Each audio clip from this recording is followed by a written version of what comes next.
ಎಲ್ಲ ರೈತ ಬಂದವರಿಗೆ ನಮಸ್ಕಾರ.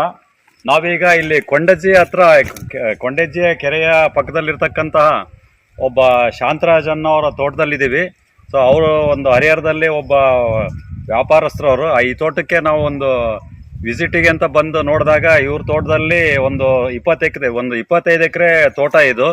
ಸುಮಾರು ಒಂದು 25 ಎಕರೆಯಲ್ಲಿ ಒಂದು 8 ರಿಂದ 10 ಎಕರೆ ಈಗ ಒಂದು 5 ರಿಂದ 6 ವರ್ಷದ ಒಂದು ಫ್ಲಾಟಲ್ಲಿ ಇದ್ದೀವಿ. ಮತ್ತೆ ಇನ್ನೂ ಒಂದು 5 ಎಕರೆ ಫ್ಲಾಟ್ ಬಂದ್ಬಿಟ್ಟು ಈಗ 2 ರಿಂದ 3 ವರ್ಷದ ಒಂದು ಕೂಡ ಫ್ಲಾಟು ಕೂಡ ಸಪ್ರೇಟ್ ಆಗಿದೆ.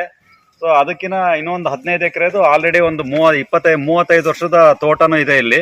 ಸೊ ಈಗ ನಾವು ಇಲ್ಲಿ ಗಮನಿಸ್ಕೊಂತ ಬಂದಾಗ ಇಲ್ಲಿ ನಮ್ಮ ಒಂದು ಸೀನಿಯರ್ ಜೊತೆಗೆಲ್ಲ ಬಂದು ನೋಡಿದಾಗ ಇಲ್ಲಿ ಸಾಮಾನ್ಯವಾಗಿ ಈಗ 3 ರಿಂದ 4 ವರ್ಷದ ಅಲ್ಲಿರ್ತಕ್ಕಂಥ ಗಿಡಗಳಲ್ಲಿ ನಾವು ಗಮನಿಸಿದಾಗ ಈಗ ಅಲ್ಲಿ ಏನಾಗ್ತಾ ಇದೆ ಅಂದರೆ ಈಗ ತಾಪಮಾನ ಈಗ ಟೆಂಪ್ರೇಚರ್ ಜಾಸ್ತಿ ಆಗ್ತಾ ಇದೆ. ಈಗ ನೋಡ್ತಾ ಇದ್ದೀರಿ ನಾವೆಲ್ಲ.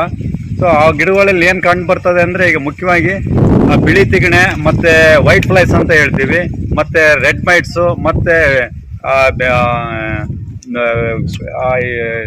ಈ ಥರದ ಎಲ್ಲ ಒಂದು ಬಾಧೆಯಿಂದ ಏನಾಗ್ತಾ ಇದೆ ಅಂದರೆ ತುದಿಗರಿ ಎಲ್ಲ ಏನಂದ್ರೆ ಹಳದಿ ಆಗ್ತಾ ಇದೆ.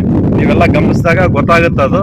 ಸೊ ಈಗ ಅದಕ್ಕೆ ಈಗ ಮುಂಜಾಗ್ರತವಾಗಿ ಏನು ಕ್ರಮ ತಗೋಬೇಕಾಗುತ್ತೆ ಅನ್ನೋದ್ರೆ ನಮ್ಮ ಗ್ರೀನ್ ಪ್ಲಾನೆಟ್, ನಮ್ಮ ಒಂದು ICR ಸರ್ಟಿಫೈಡ್ ಸಾವಯವ ಒಂದು ಕೃಷಿ ಒಂದು ಕಂಪ್ನಿಯಲ್ಲಿ ನಮಗೆ ಇದಕ್ಕೆ ಬೇಕಾಗಿರ್ತಕ್ಕಂತಹ ಸೊ ಒಂದು 100ಕ್ಕೆ 100% ಅದಕ್ಕೆ ಒಂದು ರಕ್ಷಣೆ ನೀಡ್ತಕ್ಕಂಥ ನಮ್ಮಲ್ಲಿ ಪದಾರ್ಥಗಳು ಪ್ರಾಡಕ್ಟ್ಸ್ ಇದಾವೆ. ಅದು ಬಂದ್ಬಿಟ್ಟು ಒಂದು ಆರ್ಗೊಮೈಟ್ ಇರ್ಬೋದು, ನೀಮ್ ಇರ್ಬೋದು, ಬ್ಲೂಮ್ ಇದೆ, ಮತ್ತೆ ಒಂದು ಸ್ಪ್ರೆಡಾಲ್ ಅಂತ ಹೇಳಿ ಆ ಒಂದು ಕಾಂಬಿನೇಷನ್ನಲ್ಲಿ ನೀವೊಂದು ಅಡ್ವಾನ್ಸ್ ಆಗಿ ನಾವು ರೈತರು ಏನು ಮಾಡ್ತೀವಿ ಅಂದರೆ ಯಾವುದಾದ್ರೂ ರೋಗ ಬಂದು ಅದು ತೀವ್ರತೆಗೊಂಡಾಗ ನಾವು ಅದಕ್ಕೆ ಕ್ರಮ ತಗೊಳಕ್ಕೆ ಹೋಗ್ತೀವಿ. ಅದು ನಮ್ಮ ಒಂದು ಹಿಡಿತಕ್ಕೆ ಬರಲ್ಲ.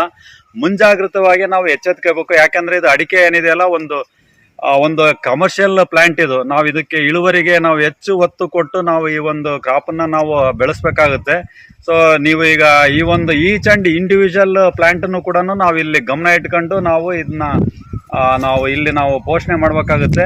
ಸೊ ನೀವೆಲ್ಲರೂ ಕೂಡ ಈಗ ಅಡ್ವಾನ್ಸ್ ಆಗಿ ಏನಂದರೆ ಈಗ ನಾವು ಹೇಳ್ದಂಥ ಸ್ಪ್ರೇಗಳನ್ನೆಲ್ಲ ನೀವು ಸಿಂಪರಣೆ ಮಾಡಿದರೆ, ಇವತ್ತು ಸ್ಪ್ರೇ ಮಾಡಿದರೆ ಇಲ್ಲಿಂದ ಒಂದು 20 to 25 ಡೇಸಲ್ಲಿ ಇನ್ನೊಂದು ಸ್ಪ್ರೇನ ಕೊಟ್ಟಾಗ ಮುಂದೆ ಇನ್ನೂ ಬರ್ತಕ್ಕಂಥ ಇನ್ನೂ ಹೆಚ್ಚಿನ ಒಂದು ಬಾಧೆನೂ ಆಗೋದಿಲ್ಲ. ಅದು ಕಂಟ್ರೋಲಿಗೆ ಬಂದು ಗಿಡ ಮತ್ತೆ ಸಮೃದ್ಧಿಯಾಗಿ ಬೆಳವಣಿಗೆ ಆಗುತ್ತೆ. ಇನ್ನೆಲ್ಲ ಒಂದು ಬಾಧೆಯಿಂದೆಲ್ಲ ಹೊರಗೆ ಬರುತ್ತೆ. 2ನೇ ಟೈಮಲ್ಲಿ ನೀವು ಸ್ಪ್ರೇ ಮಾಡೋ ಅಷ್ಟೊತ್ತಿಗೆ ಅದರಿಂದ ಹೊರಗೆ ಬಂದು ಗಿಡನೂ ಕೂಡ ಸಂಪೂರ್ಣವಾಗಿ ಚೆನ್ನಾಗಿ ಬೆಳವಣಿಗೆ ಆಗುತ್ತೆ. ಮತ್ತು ನಿಮಗೆ ಮುಂದಿನ ಒಂದು ದಿನಗಳಲ್ಲಿ ಅದರಿಂದ ನೀವು ಹೆಚ್ಚಿನ ಮಟ್ಟದ ಒಂದು ಇಳುವರಿನ ನಿರೀಕ್ಷಣೆ ಮಾಡ್ಬೋದು ಅಂತ ಈ ಸಂದರ್ಭದಲ್ಲಿ ನಾನು ಹೇಳಕ್ಕೆ ಇಷ್ಟಪಡ್ತೀನಿ. ನಮಸ್ಕಾರ ಎಲ್ಲರಿಗೂ.